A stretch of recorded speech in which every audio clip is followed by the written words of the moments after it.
भूपेंद्र जी, Bihar election अब अपनी निर्णायक दौर पर पहुंचता हुआ पहला फेज़ का इलेक्शन हो गया। क्या समीकरण आपके पार्टी का है? क्या मूल्यांकन कर पा रहे हैं यदि रियलिस्टिकली पूछा जाए? देखिए, फैक्ट यही है कि बिहार की सम्मानित जनता आधी आबादी ने ये जो 6 तारीख को अपना वोट पोल किया, वह विकास बनाम जंगल राज के नाम पर वोट पोल की है, जिसमें विकास जीतता हुआ स्पष्ट समीकरण दिख रहा है और जंगल राज का पुनः फिर जो है ना, बिहार की सम्मानित जनता ने बहिष्कार कर दिया है।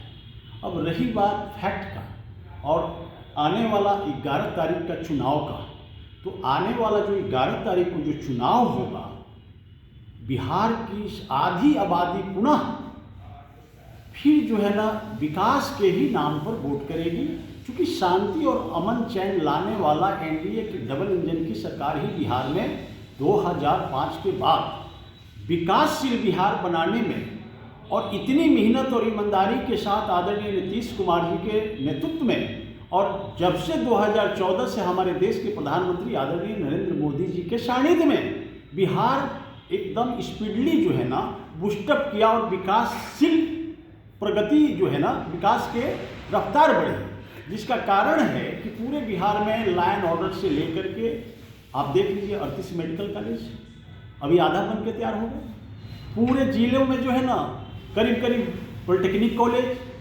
आपका इंजीनियरिंग कॉलेज, मतलब बहुत तरह का जो है ना, हम लोग यहाँ के बिहार के नौजवानों के लिए विकास के लिए मानसिक रूप से कैसे विकसित बिहार की श्रेणी में जाए, हम यहाँ की मान सम्मान को रखने के लिए आदरणीय नरेंद्र मोदी जी ने वक्त से पैसा देने का काम किया है। भाई सर, एक सवाल ये आता है कि 20 साल नीतीश जी की सरकार रही और दुविधा की बात यह है और कॉन्ट्ररी की बात यह है कि आप कह रहे हैं जंगल राज आरजेडी का, वो उससे पहले था। तो आप इन दोनों चीज़ को कैसे मूल्यांकन कर रहे हैं? लोग तो मैसेजिंग क्या बीजेपी गलत कर रही है कि 20 साल नीतीश जी की सरकार है और कह रही है बीजेपी की जंगल राज से हम मुक्ति दिला रहे हैं। नो डाउट डेवलपमेंट हुआ है, पटना शहर में हम हैं, यहाँ पे जो डेवलपमेंट का काम चल रहा है वो यकीनन बहुत पॉजिटिव है, लेकिन आपको जंगल राज का सहारा कैसे लेना पड़ा डेवलपमेंट पॉलिटिक्स को छोड़ के? नहीं, हमारा तो मेरा मुख्य मुद्दा है डेवलपमेंट। बिहार के अंदर में आप देख रहे हैं, पटना के अंदर में यदि आप आए होंगे बाहर से तो देख लिए होंगे कि पटना का क्या दृश्य है। यहाँ पर मेट्रो सिटी बन गया, हम लोग सपना में भी नहीं सोच सकते थे। ये जहाँ हम लोग खड़े हैं वहाँ पर 5 बजे के बाद आप खड़ा नहीं हो सकते थे रोड पे। तो ये है विकास मॉडल आदरणीय नीतीश कुमार जी और डबल इंजन की सरकार का। और आपने ये राज का तो इतिहास को पक्का अपने बच्चे को पढ़ाने की जरूरत है, और नहीं तो पुनः ये लोग रूप बदल करके, ये लकर सिंहवा की तरह रूप बदल के लोग पुनः आ जाएगा, अब बिहार के रिसोर्स को फिर लूट करके धरना सेठ बन जाएगा। अरे भाई, तो हमारे आदरणीय नरेंद्र मोदी जी या नीतीश कुमार जी ने जंगल राज के यदि याद दिला रहे हैं तो कहीं ना कहीं अपने बच्चे को निर्माण के लिए याद दिला रहे हैं, ताकि किसी प्रकार से लकर सिंहवा जंगल राज पार्ट 2 तेजस्वी जी और सेकंड जो है आपका राहुल गांधी जी हैं, जो मिल करके सोच रहे हैं कि किसी तरह बिहार का सत्ता हथियाओ रे भाई। तो बिहार की सम्मानित जनता आदरणीय नीतीश कुमार जी, आदरणीय नरेंद्र मोदी जी के नेतृत्व में ही विश्वास करेगी और इनको बहिष्कार पुनः करने जा रही है। जंगल राज पुनः नहीं आने देगा, क्योंकि इनका ऐसे बैड एलिमेंट्स है 38 जिले के अंदर में, प्रत्येक प्रखंडों में 2-4-5 ऐसे बैड एलिमेंट्स हैं जो कि अशांति और भयावह स्थिति बनाए रखता है। लेकिन हमारा लाइन ऑर्डर और ऑर्गेनाइज क्राइम को इनका ध्वस्त कर दिया है और पूरी तरह से हम लोग क्राइम को खत्म करने के लिए एकदम वचनबद्ध है, और बिहार में 2030 तक विकसित बिहार की श्रेणी में खड़ा करके पूना और बम्बे की तरह जो है ना बिहार बनाने का हम लोग का सपना है। यह डबल इंजन की सरकार के ही नेतृत्व में संभव है। इलेक्शन के फर्स्ट फेज़ के इलेक्शन के बाद और उससे भी पहले माहौल गर्माता जा रहा है, चाहे मोकामा हो, चाहे लखीसराय हो, और अभी श्रेयसी सिंह के ऑफिस में जो बीजेपी की कैंडिडेट हैं वहाँ भी हमने एक इंसिडेंट देखा। क्या आप इलेक्शन कमीशन के पास जाएंगे या आपकी क्या प्लानिंग है? एकदम ऐसे देखिए, वो राजद का जो कौन शाहिद है हम पूरा उनका नाम नहीं याद है मुझे, वो इतना ना बड़ा वो जो है ना जंगल राज का पर्याय है। वही वैसे ही बैड एलिमेंट्स जो है ना आदरणीय लालू प्रसाद जी के इर्द गिर्द रहते हैं मेरे भाई। जब ऑर्गेनाइज क्राइम लालू जी कराते थे इस बिहार के 90 के दशक से लेकर के आज तक भी ऑर्गेनाइज क्राइम कराते हैं। आज भी देखिएगा इनका आदमी जहाँ तहाँ पकड़ाता है, कोई भी इंसिडेंट होता है तो इन्हीं का आदमी क्यों आता है रे भाई। कहीं 4 हत्या हो गया तो उसमें राजद का जो है ना खर्च करता आएगा। तो ये सारी चीज़ें जो है ना जितने भी इंसिडेंट हो रहे हैं ये उन्हीं का प्रभाव है। लेकिन बिहार की सम्मानित जनता इस चीज़ को जान गई है। और रही बात हम लोग चुनाव आयोग माननीय के पास जाना, तो हम लोग पक्का इस बात को लेकर के जाएंगे। और क्योंकि सेकेंड फेज़ ऑफ इलेक्शन अभी बाकी है और माहौल और गरमाने की गुंजाइश, ऐसा लग रहा है कि शायद माहौल और गर्म होगा और शायद नुकसान ना हो, किसी का क्षति ना हो, उसके लिए इलेक्शन कमीशन को या उनके जो आला अफसर हैं उनको इस पे ध्यान देने की कोशिश है। उसमें बीजेपी की क्या राय है? देखिए, हम तो धन्यवाद देते हैं माननीय इलेक्शन कमीशन को और धन्यवाद देते हैं बिहार के प्रशासनिक अधिकारी को कि आज तक के इतिहास में जब से हम लोग का 50 वर्ष एज हो गया, कोई ऐसा इलेक्शन नहीं था और कोई ऐसा चरण नहीं था जिसमें हत्या होती थी, जिसमें जो है ना बहुत से लोग इंसिडेंट में जो है ना घायल हो जाते थे। लेकिन आज तक हम समझते हैं कि जो 6 तारीख का जो इलेक्शन हुआ, यह बिहार की सम्मानित जनता ने यह बहुत बड़ा मैसेज देने का काम किया कि कोई भी इंसिडेंट नहीं हुआ मेरे भाई और कोई भी बूथ कैंसिल नहीं हुआ और किसी प्रकार का जो है ना अप्रिय घटना का रिकॉर्ड जो है ना नहीं मिला। यह पूरे बिहार की सम्मानित जनता ने अपनी बुद्धिमत्ता का परिचय देते हुए विकासशील को विकसित बिहार बनाने के लिए शांतिपूर्वक मतदान, विकसित बिहार बनाने के लिए आदरणीय नरेंद्र मोदी जी को और बिहार के मुखिया आदरणीय नीतीश कुमार जी सम्मान नेता को हाथ को मजबूत करने के लिए दिया। छठ पर्व का कितना पॉजिटिव इम्पैक्ट पड़ेगा, क्योंकि जो प्रवासी बिहारी थे वो यहाँ हैं, इलेक्शन में अपना योगदान भी देना चाहते हैं। इलेक्शन कमीशन ने अनाउंस किया है कि this is historic voting that has happened. क्या पीके फैक्टर आपका नींद उड़ा रहा है? नो, पीके कोई फैक्टर नहीं है, किसी प्रकार का वो कहीं नहीं है मेरे भाई। वो जमीन पर है ही नहीं, वो सिर्फ हवाई थे और हवाई होकर निकल जाएंगे। अब रही बात छठी मैया का, हमारे बिहार के लिए जो है ना यह बहुत बड़ा त्यौहार है, महाछठ व्रत हम लोग बोलते हैं। और इसमें जो है ना कोई भेदभाव नहीं, सारी पूजाओं में कहीं कहीं भेदभाव हो जाता है, लेकिन हमारी छठी मैया का इतनी बड़ी कृपा है कि पूरे प्रदेश ही नहीं विदेश से भी जो बिहारी हमारे भाई बसे हुए हैं वो भी आकर के जो है ना बिहार में छठी मैया का आराधना करते हैं। और जब वो आ गए हैं तो इसका असर तो है ही ना है, कम से कम छठी मैया का आशीर्वाद है। और जो ये छठी मैया का अपमान करने का काम किए हैं राहुल गांधी जी आदरणीय नरेंद्र मोदी जी के नाम पर, तो हम समझते हैं कि यही छठी मैया बिहार की धरती उनको छठी का दूध दिला करके इनको बिहार से जो है ना मटिया मेट करके पुनः भेज देगी। एक बात और इम्पॉर्टेंट ये है कि बिहार में जो छठ का पूजा होता है ये मुसलमान भी करते हैं और सिख भी करते हैं और पटना साहिब पटना में है, हम जानते हैं। इससे आपको सर्वधर्म समभाव का कितना सपोर्ट मिलेगा आपके इलेक्शन में, यदि उसको ट्रांसलेट करें, क्योंकि पॉलिटिशियन से यदि इलेक्शन की बात न की जाए तो वो शायद अतिशोक्ति होगी। देखिए, ऐसा है हमारे प्रदेशों में यही एक ऐसा त्यौहार है कि सभी धर्म के लोग आस्था रखते हैं। आप देखे होंगे जिस दिन छठ व्रत होता है 3 दिन का हमारा जो है ना होता है महात्यौहार, एक भी इंसिडेंट नहीं मिलेगा ऑन रिकॉर्ड, कोई क्राइम नहीं, कोई किसी प्रकार की गड़बड़ी नहीं।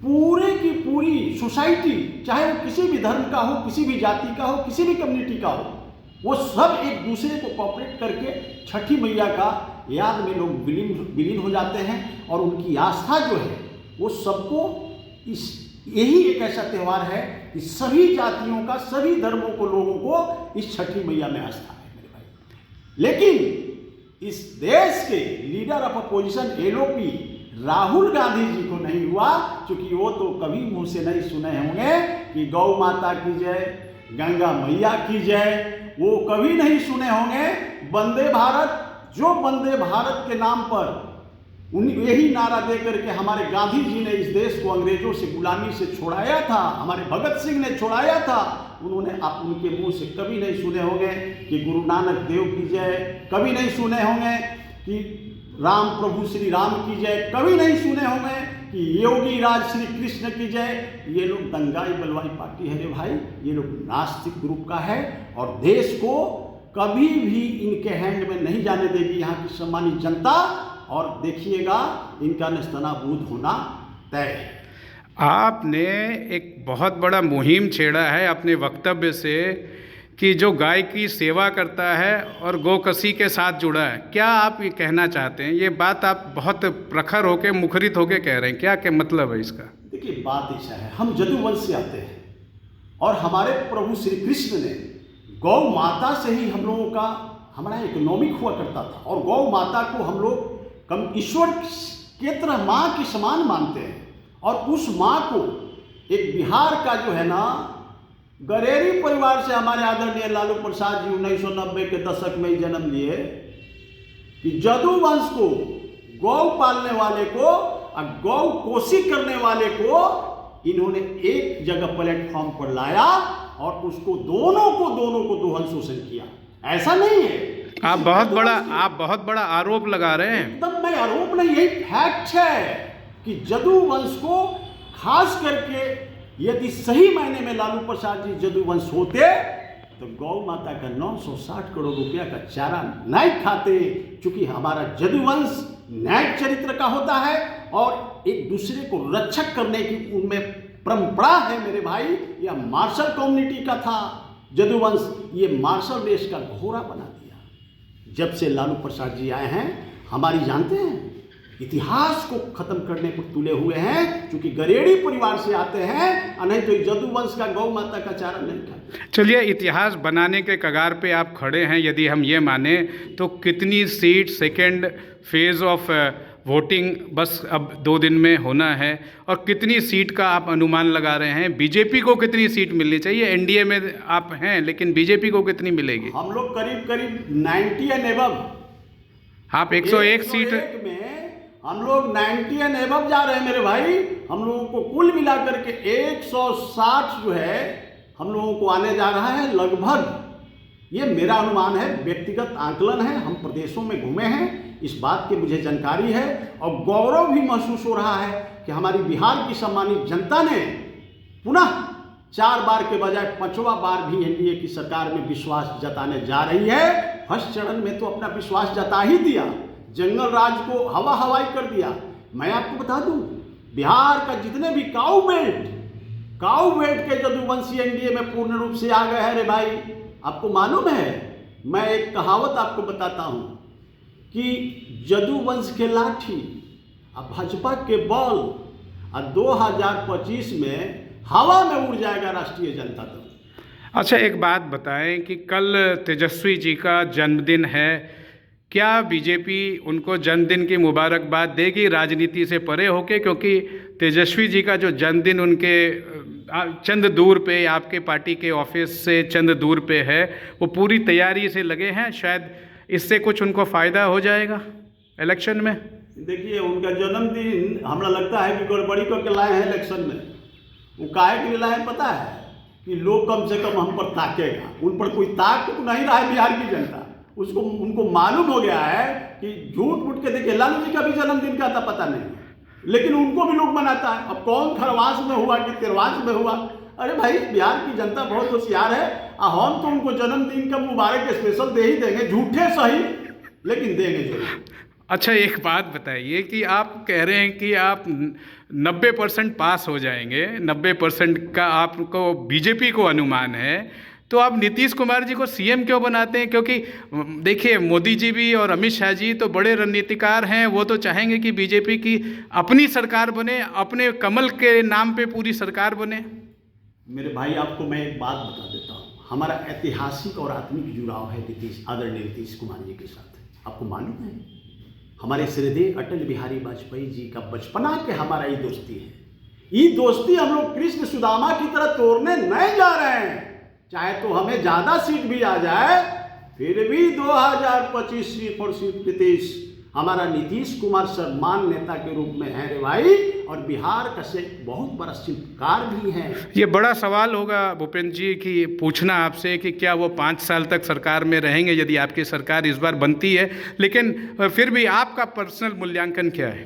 हमको तो लग रहा है ना कि ईश्वर उनको, आज आपके चैनल के माध्यम से मैं बोल रहा हूँ, ईश्वर उनको और लंबी आयु दे और स्वस्थ रखे, ताकि वो 10 साल तक रहे। 5 साल छोड़ दीजिए, 5 साल अपने तरफ से हम लोग चाहेंगे भाजपा की जो है ना 5 साल और रहे। अब बिहार को विकसित बिहार बना करके एकदम बिहार के अंदर में हमारे बहू बेटियों के मान सम्मान बचाएं और पूरे विकसित बिहार की श्रेणी में खड़ा करने का इन्हीं के हाथ से संभव हो। इसलिए कि जंगल राज से निकाल करके इस बिहार को लाने वाला वीर बेटा और सम्मान नेता कोई है तो वह आदरणीय नीतीश कुमार जी ने हिम्मत करके लाया है। चलिए एक आखिरी सवाल और इम्पोर्टेंट सवाल, सीमांचल में आप कितना सीट ढूंढ रहे हैं अपने आप को, देख पा रहे हैं अपने बीजेपी के लिए, एनडीए के लिए, क्योंकि वो आप भी मानेंगे वो चैलेंजिंग इस सेगमेंट है बिहार का सीमांचल। पिछले बार भी सीमांचल हम लोग फतेह किए थे, अब मिथिलांचल इस बार भी फतेह करके आपको एकदम आपको 14 तारीख को आइएगा, हम लोग दिवाली मनाएंगे, आपको मिठाई भी खिलाएंगे। वो तो ठीक है, लेकिन एक बड़ी बात यह है कि कितनी सीट आपके एनडीए को मिलना है, कोई मूल्यांकन आप लोगों ने किया है, कोई रिसर्च किया है? फर्स्ट फेज़ के वोटिंग के बाद और सेकेंड फेज़ का वोटिंग 2 दिन बाद होना है। देखिए फर्स्ट फेज का हम लोग मूल्यांकन कर चुके हैं, करीब 100 सीट से एबव आ रहा है हमारा एनडीए फर्स्ट में, हाँ एनडीए का। और जो सेकेंड मूल्यांकन हम लोग का है, ये और जबरदस्त चौंकाने वाला रिजल्ट देने जा रहा है। हो सकता है कि हम लोग को जानते हैं वहां पर 110-15 मत आ जाए, ये स्थिति न हो जाए, क्योंकि बिहार की सामान्य जनता को मालूम हो गया है कि अरे भाई लोग दंगाई बलवाई से हमारा बिहार के नौजवान के कायाकल्प नहीं होगा। असदुद्दीन ओवैसी साहब का जो पार्टी है पिछले बार अच्छा किया, बाद में उनके लोग अपना पाला बदल लिए, आपने पीके को तो निरस्त कर दिया, उनके बारे में क्या कहेंगे? एक बात सुन लीजिए, पीके कांग्रेस के गोद में बैठ के अब खेलने लगे लालू जी की तरह। ये पीके हमारे यहाँ से पाला वो क्या बदलेंगे, वो 3 में है कि 13 में है, वो कहीं नहीं थे या कहीं नहीं। अरे वो एक ट्यूटर थे, एक ट्यूटर कभी नेता बनता है, ट्यूटर को सुने हैं आईएएस बनते हुए, 1-8% कोई बन गया होगा। अच्छा, सीमांचल में असदुद्दीन ओवैसी का क्या साख है? देखिए ओवैसी जी जानते हैं, उनको तो ठग लिया सब। अंतिम समय में लालू जी के चिट्ठी लिखे ही बेचारे, अब चिट्ठी लिखे, अब पिछले बार जो 4 गो चिट्ठी आया था वो काट दिया कि तेजस्वी अपने में विलय करा लिया। तो देखिए ओवैसी जी बहुत ज़्यादा विश्वास लालू जी और इंडी गठबंधन पर नहीं करते, वो बहुत स्वतंत्र रूप से, लोकतंत्र उनको इजाजत देता है, इलेक्शन लड़ रहे हैं लड़े, एकदम खुशी की बात है, सबका अधिकार है लोकतंत्र में। लेकिन रही बात ओवैसी जी का, तो हम एकदम इतना पक्का आपको मैं बता रहा हूँ कि इंडी गठबंधन के लोग उनको एकदम मटिया पेट करे पड़ोतरल है रे भाई। वो देख रहा है बिलार की तरह, उस पर ही लोग ताक रहा है इंडी गठबंधन के राहुल गांधी या तेजस्वी, उसको कहता है कि फांसीवादी है, अब वही मुसलमान भाई की वोट लेवे ला कहता है कि मुसलमान भाई मेरा है। अब बताइए कि 2 तरह के मुसलमान में डिवाइड कर रहा है। ये लोग अवसरवादी नेता है, ये लोग देश के हित में नहीं सोचने वाला है मेरे भाई। ये लोग स्वहित और स्वनिर्माण के फिराक में सदैव रहते हैं, देखते नहीं हैं। इनका तेजस्वी जी का बेटा बेटी यदि डिलीवरी होना होगा तो चल जाते हैं, जानते हैं वेस्ट बंगाल, हम इनके बाल बच्चा जदूवंश से हैं, तो जहाँ है वही सरकारी हॉस्पिटल में हम लोग का बच्चा जन्म लेता है। तो ये देखिए ये बदल चुके हैं, ये जदूवंश का भी नहीं है, बिहार की जनता का भी नहीं है। ये अब जो है ना इनकी नैया डूबने जा रही है, फुटही नाव लेके चल रहे हैं बिहार में, और उसी में एगो फंस गया बेचारा सन भला, उसको अभी लेके लोग डुबा दिया रे भाई। आई कहता है कि हम दोस्ताना लड़ रहे हैं इलेक्शन, जानते हैं 243 को सीट है, 254 को पड़ी लोग लड़ रहा है।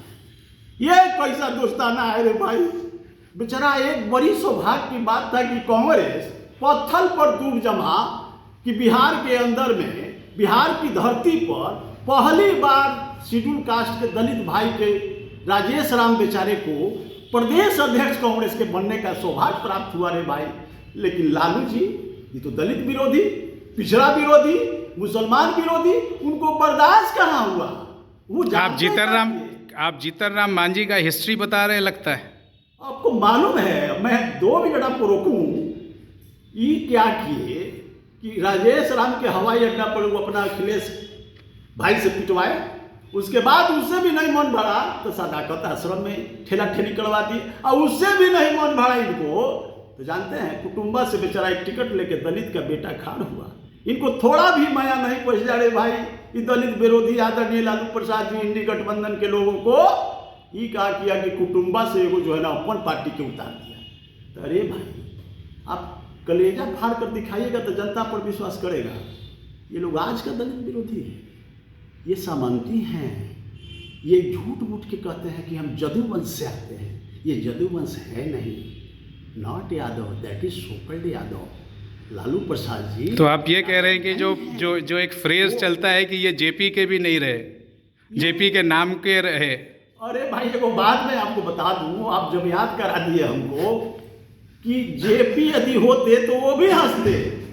अरे भाई जेपी और राम मनोहर लोहिया और कर्पूरी ठाकुर के मार्का गुनाहगार है रे भाई। ये कांग्रेस के गोद में चला गया, उसके खिलाफ मूवमेंट लाए थे ये लोग, और उसी के गोद में जाकर के लोकतंत्र और समाजवाद का हत्यारा है ये लालू प्रसाद जी।